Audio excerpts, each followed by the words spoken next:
Hi all, അസ്സലാമലൈക്കും. Welcome back to Silna's kitchen. ഇന്നത്തെ recipe നല്ല സിമ്പിൾ ആയിട്ടുള്ള ഒരു വെറൈറ്റി ആയിട്ടുള്ള ഒരു അടിപൊളി പലഹാരത്തിന്റെ റെസിപ്പിയാണ്. നമ്മുടെ വീട്ടിലൊക്കെ പെട്ടെന്നൊരു ഗസ്റ്റ് വരുവാണെന്നുണ്ടെങ്കിലും നോമ്പ് തുറക്കുന്ന ടൈമിലൊക്കെ വളരെ പെട്ടെന്ന് തയ്യാറാക്കി എടുക്കാൻ പറ്റുന്ന നല്ല ടേസ്റ്റി ആയിട്ടുള്ള ഒരു അടിപൊളി പലഹാരമാണ്. ഇതെങ്ങനെയാണ് തയ്യാറാക്കുന്നതെന്ന് അറിയാനായിട്ട് വീഡിയോ സ്കിപ്പ് ചെയ്യാതെ മുഴുവനായിട്ടൊന്ന് കണ്ടു നോക്കണേ. റെസിപ്പിയിലോട്ട് കടക്കുന്നതിന് മുമ്പായി സിൽനാസ് കിച്ചൺ ചാനൽ ആദ്യമായിട്ട് കാണുന്നവരാണെങ്കിൽ പ്ലീസ് ഒന്ന് സബ്സ്ക്രൈബ് ചെയ്തേക്കണേ. ഒപ്പം തന്നെ ഈ വീഡിയോസ് നിങ്ങൾക്ക് ഇഷ്ടപ്പെടുകയാണെങ്കിൽ ഒരു ലൈക്ക് ചെയ്ത് ഷെയർ ചെയ്ത് സപ്പോർട്ട് ചെയ്യാനും മറക്കരുത്. ഇനി നമുക്ക് റെസിപ്പിയിലോട്ട് കടക്കാം. ഇതിനായി ഞാനിവിടെ 2 സബോള നീളത്തിൽ കട്ട് ചെയ്തെടുത്തതിന് ശേഷം ഇതുപോലൊരു പാത്രത്തിലേക്ക് ഇട്ട് കൊടുക്കുന്നുണ്ട്. ഇനി ഈ സബോള കൈവച്ചിട്ട് ഇതുപോലെ നന്നായിട്ടൊന്ന് തിരുമ്മിയെടുക്കാം. ഇത് ഒറ്റയായിട്ട് കിടക്കണം, അതിന് വേണ്ടിയിട്ടാണ്. അടുത്തതായിട്ട് 2 ഉരുളക്കിഴങ്ങ് ഗ്രേറ്ററിൽ ചെറിയ ഹോളിലിട്ടിട്ട് നന്നായിട്ടൊന്ന് ഗ്രേറ്റ് ചെയ്തെടുത്തിട്ടുണ്ട്. അത് ഗ്രേറ്റ് ചെയ്തെടുത്തതിന് ശേഷം ഞാൻ ഇതുപോലൊരു അരിപ്പയിലിട്ടിട്ട് നന്നായിട്ട് കഴുകി എടുത്തിട്ടുണ്ട്.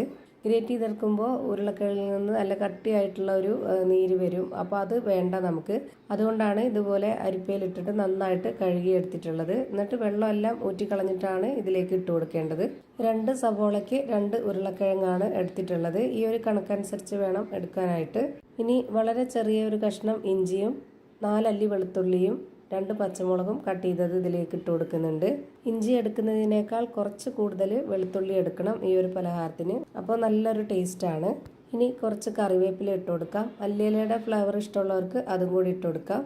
ഇനി ഒരു 1/2 സ്പൂൺ അളവിൽ കുരുമുളക് പൊടി, 1 സ്പൂൺ മുളക് പൊടി, 1/4 സ്പൂൺ പെരിഞ്ജീരകപ്പൊടിയും മഞ്ഞൾപ്പൊടിയും, 1 നുള്ള് ഗരം മസാല പൊടിയും ഇട്ട് കൊടുക്കുന്നുണ്ട്. ഇനി അടുത്തതായിട്ട് ഇതിലേക്ക് ഇട്ട് കൊടുക്കേണ്ടത് ഒരു 1/2 കപ്പ് അളവിൽ റവയാണ്. വറുത്ത റവയാണ് ഞാൻ ഇട്ട് കൊടുത്തിട്ടുള്ളത്. വറുക്കാത്ത റവയാണെന്നുണ്ടെങ്കിൽ ജസ്റ്റ് ഒന്ന് പാനിലിട്ടിട്ട് ചെറുതായിട്ടൊന്ന് വറുത്തെടുത്താൽ മതി. എന്നിട്ട് ഇതിലേക്ക് ഇട്ട് കൊടുക്കാം. പിന്നെ ഇതിലേക്ക് വേണ്ടത് വറുത്ത അരിപ്പൊടിയാണ്. അതും 1/2 കപ്പ് അളവിലാണ് ഞാൻ ഇതിലേക്ക് ഇട്ട് കൊടുത്തിട്ടുള്ളത്. ഇനി ഇതിലേക്ക് ആവശ്യത്തിനുള്ള ഉപ്പിട്ട് കൊടുക്കാം. എന്നിട്ട് കൈ വെച്ചിട്ട് നന്നായിട്ടൊന്ന് മിക്സ് ചെയ്തിട്ടെടുക്കാം.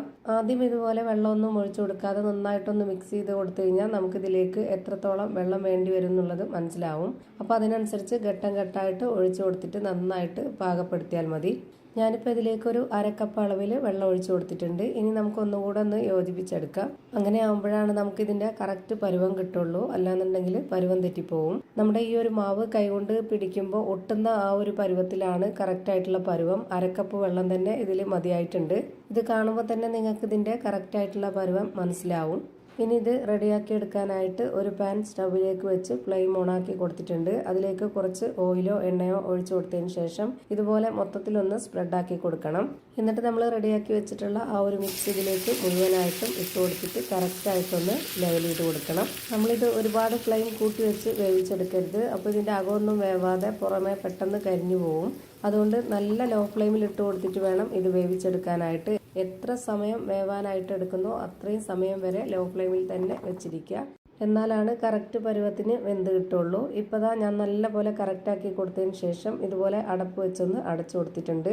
ഒരു 15 മിനിറ്റ് സമയം വേണ്ടി വരും ഇതൊന്ന് വെന്ത് കിട്ടാനായിട്ട്. ഇപ്പോൾ ഇതിൻ്റെ ഒരു ഭാഗം വെന്ത് കിട്ടിയിട്ടുണ്ട്. ഇനി ഈ ഒരു പാനിൽ തന്നെ തിരിച്ചിട്ട് കൊടുത്ത് വേവിക്കാനായിട്ട് ബുദ്ധിമുട്ടാണ്. അതുകൊണ്ട് ഞാൻ ഇതുപോലെ വേറൊരു പരന്ന പാൻ എടുത്തിട്ട് അതിൽ കുറച്ച് ഓയിൽ ഒഴിച്ചു കൊടുത്ത് നന്നായി ഒന്ന് സ്പ്രെഡാക്കിയതിന് ശേഷം ഇത് ഇട്ട് കൊടുക്കുന്നുണ്ട്.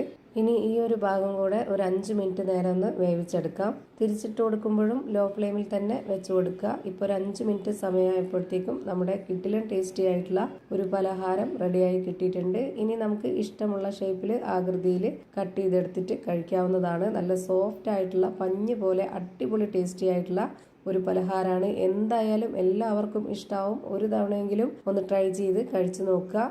അപ്പോൾ ഇത്രയേ ഉള്ളൂ ഇന്നത്തെ വീഡിയോ ഇഷ്ടമായാൽ ലൈക്ക് ചെയ്യാനും കമൻറ്റ് ചെയ്യാനും ഷെയർ ചെയ്യാനും മറക്കരുത്. അതുപോലെ തന്നെ ഞാനിടുന്ന പുതിയ വീഡിയോസ് നോട്ടിഫിക്കേഷനായിട്ട് കിട്ടുന്നതിന് വേണ്ടി സബ്സ്ക്രൈബ് ചെയ്ത് ബെല്ലൈക്കൺ അമർത്തി അതിൽ ഓൾ എന്ന ഓപ്ഷൻ എനേബിൾ ചെയ്ത് കൊടുക്കാനും മറക്കരുത്.